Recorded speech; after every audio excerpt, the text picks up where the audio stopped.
আজ বৃহস্পতিবার থেকে আগামী কয়েকদিন দেশের বিভিন্ন স্থানে দমকা হাওয়া ও বিদ্যুৎ চমকানো সহ হালকা থেকে ভারী বৃষ্টিপাত হতে পারে বলে জানিয়েছে আবহাওয়া বিভাগ।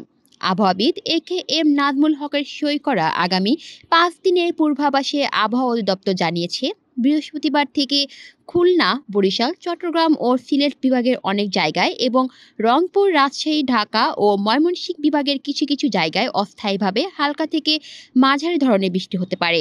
সেই সাথে সারা দেশের কোথাও কোথাও মাঝারি থেকে ভারী বর্ষণ হতে পারে। এছাড়া সারা দেশের তাপমাত্রা প্রায় অপরিবর্তিত থাকতে পারে। আবহাওয়ার সিনপটিক অবস্থা সম্পর্কে বলা হয়, উত্তর পশ্চিম বঙ্গোপসাগর এবং তৎসংলগ্ন এলাকায় একটি লঘুচাপ সৃষ্টি হয়েছে। এর প্রভাবে উত্তর বঙ্গোপসাগর বায়ুচাপের তারতম্যের আধিক্য বিরাজ করছে এবং উত্তর বঙ্গোপসাগর, বাংলাদেশের উপকূলীয় এলাকা এবং সমুদ্র বন্দরসমূহের উপর দিয়ে দমকা অথবা ঝড়ো হাওয়া বয়ে যেতে পারে। এদিকে চট্টগ্রাম, কক্সবাজার, মংলা ও পায়রা সমুদ্র বন্দরকে 3 নম্বর সতর্ক সংকেত দেখাতে বলা হয়েছে। উত্তর বঙ্গোপসাগরের অবস্থানরত মাছ ধরার নৌকা ও ট্রলার সমূহকে পরবর্তী নির্দেশনা না দেওয়া পর্যন্ত উপকূলের কাছাকাছি এসে সাবধানে চলাচল করতে বলা হয়েছে। কলি শিকদার, বাংলা নিউজ নেটওয়ার্ক।